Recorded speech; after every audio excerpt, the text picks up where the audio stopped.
Welcome back to the show. You're going to love what we got for you today. Somebody roll that beautiful intro.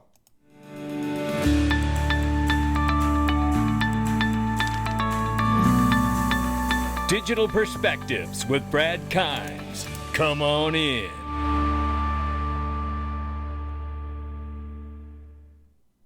Welcome back to the show. We got a $2.24 trillion market cap for crypto. I had to look at it again this morning here. We're up 0.1%. You can follow us at Twitter, YouTube, and digperspectives.com for exclusive content. Right now, Bitcoin 57,700 plus, 3,100 plus now for Ethereum.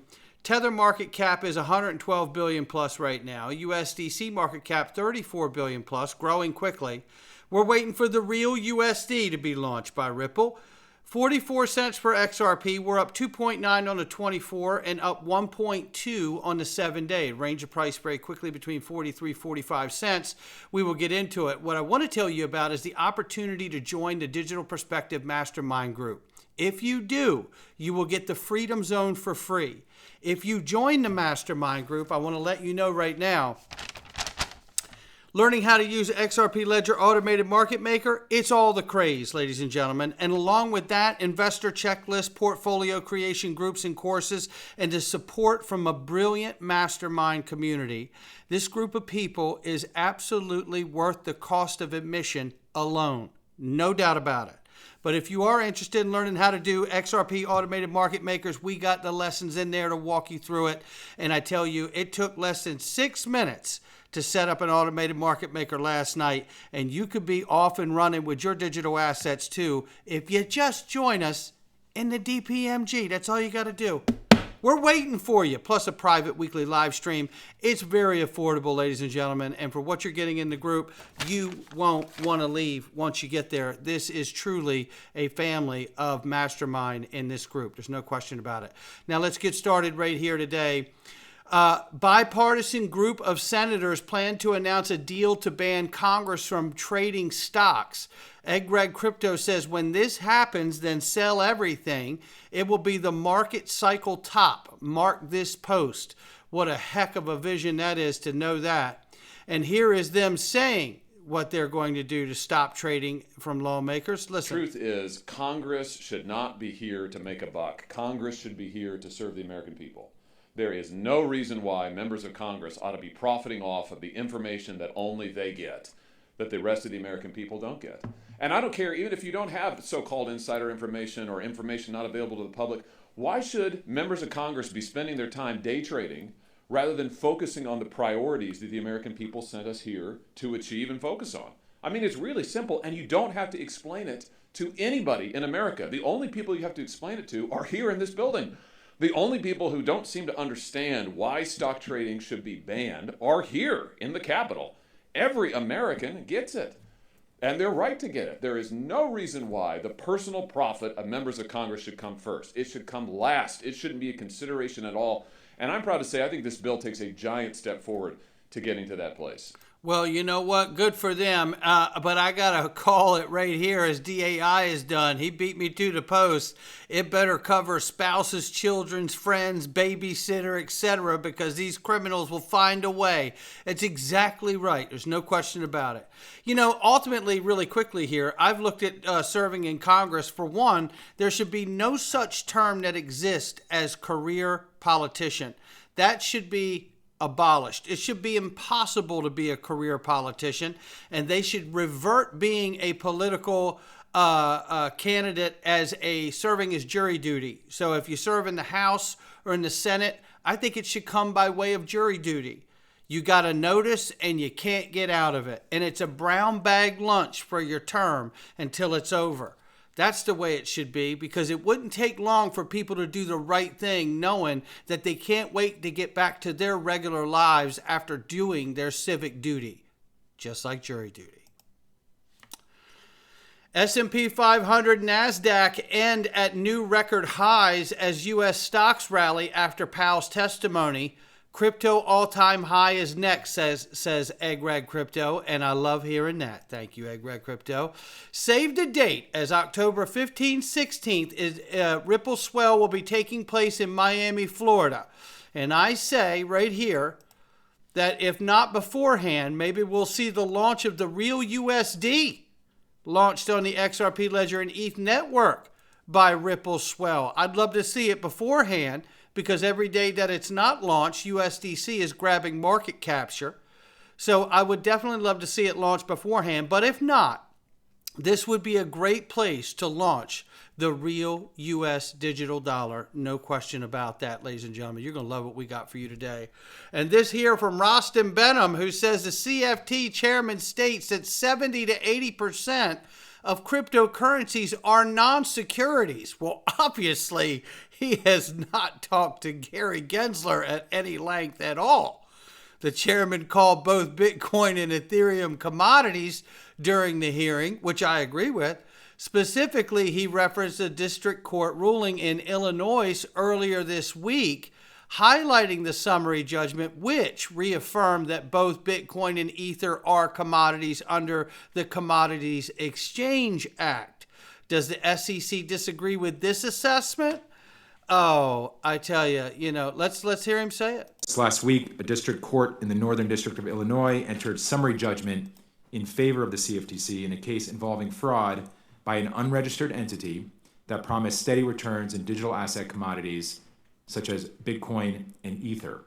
In its decision, the court reaffirmed that both Bitcoin and Ether are commodities under the Commodity Exchange Act.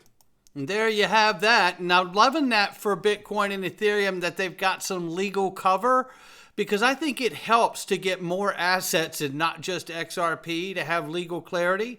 So if they're saying that it's got the same standing as XRP does, here's your market, ladies and gentlemen. And everybody else still has to run the gauntlet. Let's keep going. Ripple is both a member of the GBB Council, known as GBBC, and a member of the Digital Euro Association as well. As the largest leading industry association of the blockchain technology and digital assets community, the GBBC examined the Ripple versus SEC case, and they came up after applying the Howey test that XRP is exactly as the judge found it. It is not a security in and of itself. It is not a security. That's what the finding of the GBBC has been as well. And obviously that is being revered and validated and given credibility for the Digital Euro Association too. So we love seeing that. And of course that's exactly right, because look at this. As Smoke Dog reminds all of us, when it comes, yes, FedNow is projected to be adopted faster than the clearinghouse real-time payments. Come on in. Yeah. And by the end of 2024, in this year, in less than 6 months, 50% of the banks and credit unions will be up and running with FedNow. That's what they're saying. Love hearing that for us. Puts a new lean on Brad Garlinghouse going and meeting with the White House yesterday, too, as far as I'm concerned. Then here, reminding everyone that Ripple is a part of FedNow. Ripple joined, along with 60 other companies. There's a clear breakdown exactly how FedNow connects the Interledger Protocol and XRP. This here again from Smoke Dog, killing it. FedNow will run on the Fed's FedLine, IP-based messaging system, currently provides up to 10,000 organizations. And we just move through this quickly here. And then here you can see TCP IP, right? And then the Federal Reserve banks cannot provide any setup or configuration assistance. It says, we now all use one network protocol, TCP IP. Only one is required. I believe the same applies to digital assets. Interledger and XRP are the front runners to be the TCP IP equivalent in the world of fintech. Again, this is why I highlighted in my first video this morning, we always see Circle, we always see Ripple, we always see Stellar at the highest government level, regardless of being sued by the SEC here in the United States. We always see them meeting with the highest government officials here in the U.S. and around the world. You know why? Because I believe that we, in fact, know that Circle, Stellar, and Ripple are going to be a part of the U.S.'s presence in the digital market infrastructure, serving the world. That's what's going on here. And just to move forward to the next panel. Packetizing and transporting data across a network of... That's the clip where he says we learned how to package data the way that they do information, right? And now they're doing it. But here's the part that I really want to land on today and send everybody off with. I covered this yesterday, yesterday when the U.S. Senate suggested exploring blockchain use to enhance national security. What I want to highlight about this is simply this. The U.S. Military Senate Committee and issued the National Defense Authorization Act for fiscal year 2025. In the report, the committee authorized next year's appropriations for military activities of the Department of Defense and military construction. The NDAA discussed several special interest items, including assessment of blockchain technology for supply chain security and other national security issues.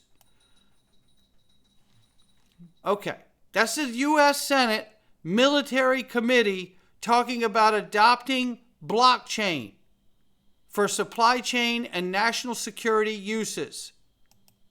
That's the top down. Remember this? Yeah, at that time, so that was probably mid to late 2011, sort of two cracks were emerging in the Bitcoin narrative, such as it was at the time. Obviously, the narrative was, most of the people were technical enthusiasts. They were very interested in the technological end, and they weren't as savvy about like how to drive adoption. The only strategy that anyone could think of was a grassroots strategy. And that's not how the internet got adopted, right? The internet was adopted by government and military first. So it's there it is. There it is. But now let me bring you to here. Like the amount of money I borrowed. Like all of these other use cases need great payments. And so we just sort of laser focused in on payments. And I think the other thing that we did different from the very earliest days was everybody else, including us in the beginning, had this ground up strategy. Like if you don't have a strategy, your strategy is get everybody to use the thing that I think is great. And I think a lot of companies are still pursuing that. But I think there's also a sort of top down strategy. And that's kind of what the internet did. Like the internet got governments to adopt it. They got universities. They got sort of big players. And so we just... And there you have it. And that's the moment we're in, ladies and gentlemen. Because now the U.S. Senate Military Committee is now recommending that the military adopt blockchain technology for supply chain and national security uses. This is the top down. This is exactly what I've been saying. This is what David's been saying. Legislation is the logjam to this market, and certainly for the XRP ledger. You want builders? You want developers? Then give us the legislation that allows the top down, the governments to adopt it. Once you see the military and government adopt it, clearly the legislative clarity will be there. And when that happens, you will see the institutional level money move on to these value protocols and networks. Once that happens, then you're going to find all of these different friction points that show up where these businesses and institutions will need to solve problems. Some of that will be wholesale back end, B2B. Some of that will be B2C. And as you bring and onboard all of that to these new protocols, the builders will start to discover something that needs to be solved, a problem that needs to be fixed. And then that will turn into a Cambrian explosion, because that's where all the money will be. XRP Bollinger Bands tighten to historic levels, mirroring prior 60,000% price spike. I'm not showing you this for hype. The great Matsby says XRP has one of the tightest monthly Bollinger Band squeezes in its history and in all of crypto right now. The last time it squeezed like that, it shot up to 60,000%. And to put that in perspective, that would put us over $200. Doesn't mean it's going to happen.